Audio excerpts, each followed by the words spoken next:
Soy la periodista de investigación Anabel Hernández. Mientras todos miraban Sinaloa, la guerra se mudó justo a la tierra del expresidente. Lo que está pasando en Tabasco no es casualidad. Es el tablero de ajedrez político más peligroso de México en este momento. ¿Te has preguntado por qué 2.500 militares fueron enviados de emergencia a un estado que supuestamente estaba bajo control? Porque lo que estás a punto de descubrir no lo están contando los grandes medios. Esto va más allá de narcos. Esto es una fractura interna que está sangrando literalmente en las calles. Y cuando termines de ver este video, vas a entender por qué esta guerra no es contra el crimen organizado, es una guerra por el poder absoluto en México. Retrocedamos unos meses, días antes de que López Obrador dejara el poder. Palacio Nacional, una reunión privada entre el presidente saliente y Omar García Harfuch, el nuevo secretario de Seguridad. ¿Quién no estaba invitada? Claudia Sheinbaum,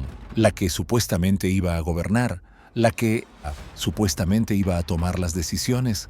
Déjame que eso resuene un momento. El presidente saliente se reúne a solas con el secretario de Seguridad de la siguiente administración, sin la presencia de la presidenta electa. ¿Qué se dijo en esa sala? Nadie lo sabe con certeza. Las puertas estaban cerradas. No hubo transcripción oficial. Pero lo que está claro es esto. Lo que prometieron en esa fotografía con sonrisas, esos acuerdos que se sellaron con apretones de manos, no se cumplieron. Y ahora, meses después, estamos viendo las consecuencias derramarse en las calles de Tabasco. García Harfuch llegó con un proyecto de seguridad completamente diferente al que dejó AMLO. Dos visiones opuestas, dos estrategias que chocan frontalmente. Un solo país desangrándose en medio de esa disputa. ¿Tú qué habrías sentido si fueras Sheinbaum en ese momento? ¿Cómo reaccionarías si tu propio gabinete se reuniera sin ti para hablar del futuro de tu gobierno? Pero aquí es donde la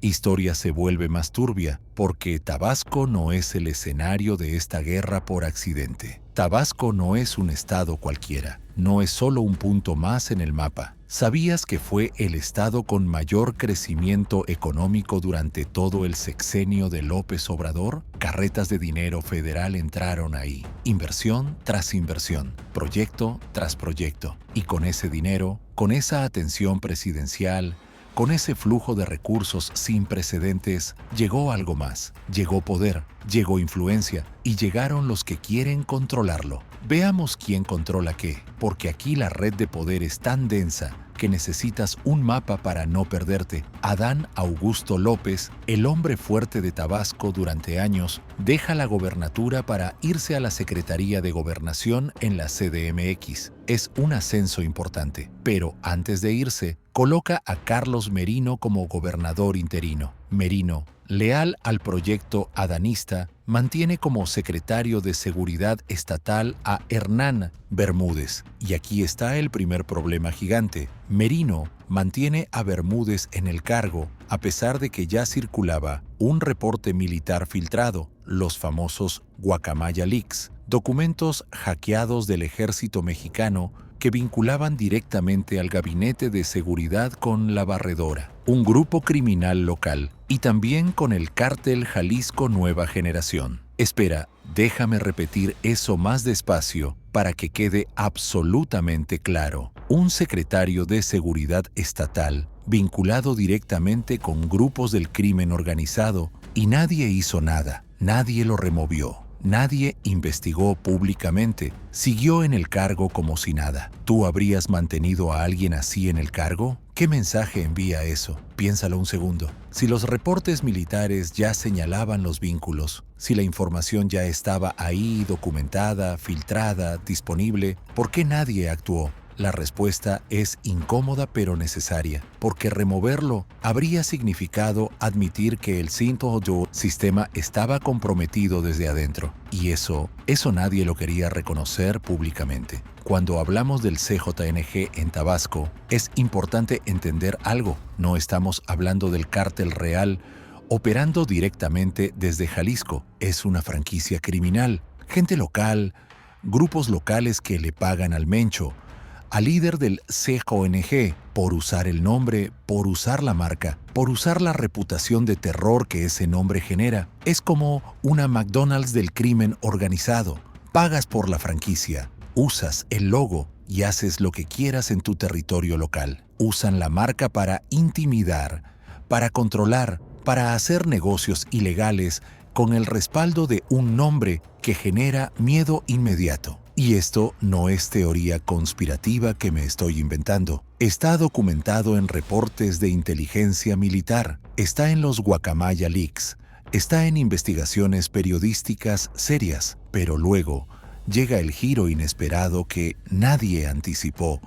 Entra Javier May como el nuevo gobernador de Tabasco. ¿Quién lo respalda políticamente? Andrés Manuel López Beltrán, el hijo del expresidente conocido como Andy López. También lo respalda Audomaro Martínez Zapata, otro operador político cercano al círculo de AMLO. ¿Y a quién pone May como secretario de gobierno? Uno de los puestos más importantes del gabinete estatal, al hermano de AMLO, Ramiro López Obrador. Sí, leíste bien, el hermano del expresidente como secretario de gobierno en un estado que está literalmente estallando en violencia. Ahora, conecta todos los puntos conmigo, porque aquí es donde la red se vuelve visible. Tienes a la familia López Obrador en posiciones clave del gobierno estatal. Tienes a operadores políticos de Adán Augusto, todavía con influencia territorial. Tienes a un secretario de seguridad señalado por vínculos con el narco que permaneció en el cargo durante meses, y tienes a grupos criminales locales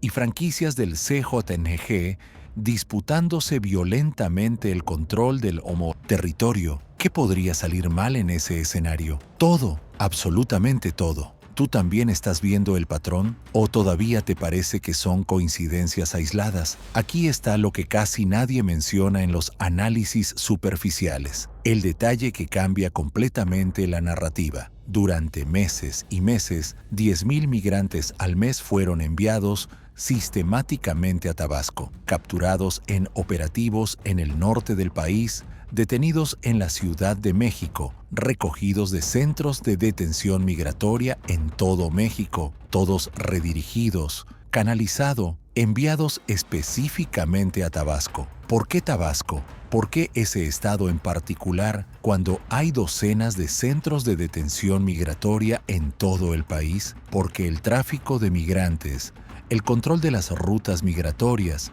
el cobro de cuotas a quienes cruzan el territorio, se convirtió en uno de los negocios criminales más rentables de toda la región, más rentable incluso que algunas rutas tradicionales del narcotráfico. Y según reportes militares filtrados, documentos internos del ejército que salieron a la luz gracias a Guacamaya Leaks, algunos mandos militares destacados en Tabasco están involucrados no solo en tráfico de drogas, que ya sería gravísimo, sino también en tráfico de personas, en la extorsión a migrantes, en el control de las rutas. Esto no lo está diciendo un youtuber desde su casa inventando teorías. Lo dicen documentos militares oficiales hackeados y publicados. Está documentado, está archivado, está disponible para quien quiera investigar. ¿Qué tan profunda tiene que estar la corrupción para que mandos militares participen activamente en estas redes? Y justo cuando pensabas que la situación no podía empeorar, cuando parecía que ya habíamos tocado fondo, el fin de semana pasado, asesinan al número 2 de Hernán Bermúdez, el secretario de Seguridad Estatal, su mano derecha, su operador más cercano, un mensaje violentísimo en medio de una guerra territorial que ya llevaba meses escalando. Los números son devastadores y no dejan lugar a interpretaciones. Los homicidios en Tabasco aumentaron 300% en comparación con el mismo periodo del año anterior. Déjame ponerte eso en perspectiva. De poco más de 200 asesinatos durante el arranque del año pasado, a más de 800 asesinatos este año, en el mismo estado, en el mismo periodo de tiempo. Es literalmente una guerra civil no declarada, grupos armados disputándose territorios, ejecuciones públicas, narcomantas amenazantes, toques de queda no oficiales, gente que tiene miedo de salir de sus casas después de cierta hora. El gobierno federal finalmente reacciona cuando la situación ya es insostenible. Envía 2.500 militares en una operación de emergencia para intentar pacificar el estado. 2.500 elementos armados desplegados en operativos simultáneos. ¿Te imaginas la magnitud del descontrol que se necesita para que el gobierno federal tenga que enviar casi 3.000 militares a un solo estado? ¿Te imaginas lo que significa logísticamente movilizar esa cantidad de tropa? Si estuvieras viviendo en Tabasco ahora mismo, si tuvieras que salir a trabajar todos los días, si tus hijos tuvieran que ir a la escuela, atravesando esas calles, ¿te sentirías seguro? Déjalo en los comentarios porque quiero saber qué harías tú en esa situación. Pero aquí viene lo más revelador de todo, la parte que confirma que esto no es solo violencia criminal descontrolada, sino una guerra política sangrienta. El gobernador Javier May sale públicamente, frente a cámaras, y declara: esto es producto de la anterior administración. No lo insinúa, no lo sugiere, lo dice directamente. Señala con nombre y apellido a Adán Augusto López y a Carlos Merino como los responsables de haber creado las condiciones para esta crisis. Y del otro lado, desde el Senado de la República, el senador Óscar Cantón Cetina, político cercano al círculo de Adán Augusto, responde con un mensaje igual de contundente: si no pueden con el cargo, renuncien. Es una guerra pública, declarada, sin filtros entre morenistas, facción contra facción, grupo contra grupo, y mientras ellos se pelean, el control político, mientras se lanzan acusaciones por los medios y las redes sociales, mientras disputan quién es el culpable, la gente común está muriendo en las calles, familias están perdiendo a sus seres queridos,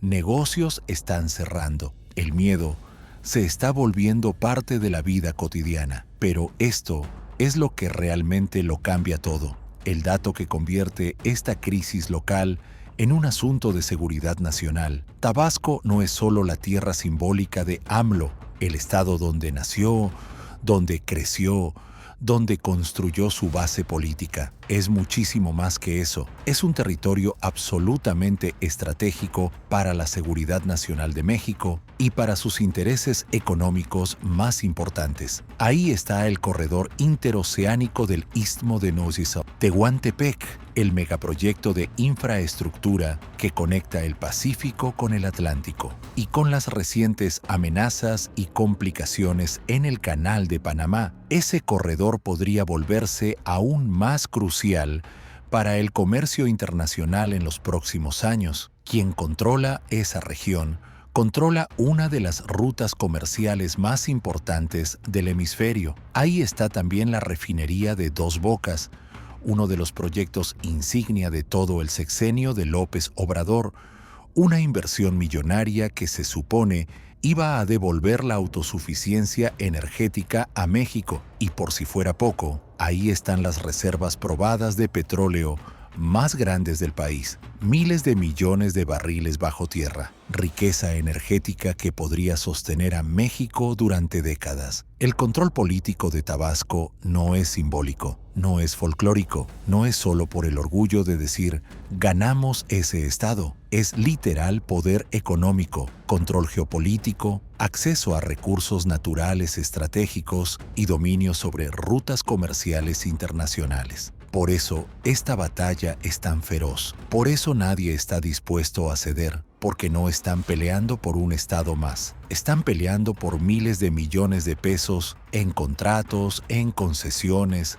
en negocios legales e ilegales. Están peleando por control territorial que vale fortunas. Empiezas a ver por qué esto es mucho más grande de lo que parece en las noticias superficiales? ¿Por qué cada grupo político está dispuesto a llegar hasta donde sea necesario? Y no, esto no es un caso aislado, una anomalía extraña que solo está pasando en Tabasco. Guerrero, gobierno morenista, completamente colapsado por la violencia entre grupos criminales, familias enteras desplazadas, fosas clandestinas descubiertas cada mes. Sinaloa, guerra abierta entre facciones del mismo cártel, toque de queda no oficial, niños que no pueden ir a la escuela porque las rutas son zona de guerra, familias que tienen miedo de salir después de las 6 de la tarde. Tijuana, zona de riesgo constante, enfrentamientos diarios, control territorial disputado calle por calle. Como dijo una analista política en un debate reciente, y sus palabras se me quedaron grabadas: la moneda de cambio para el ciudadano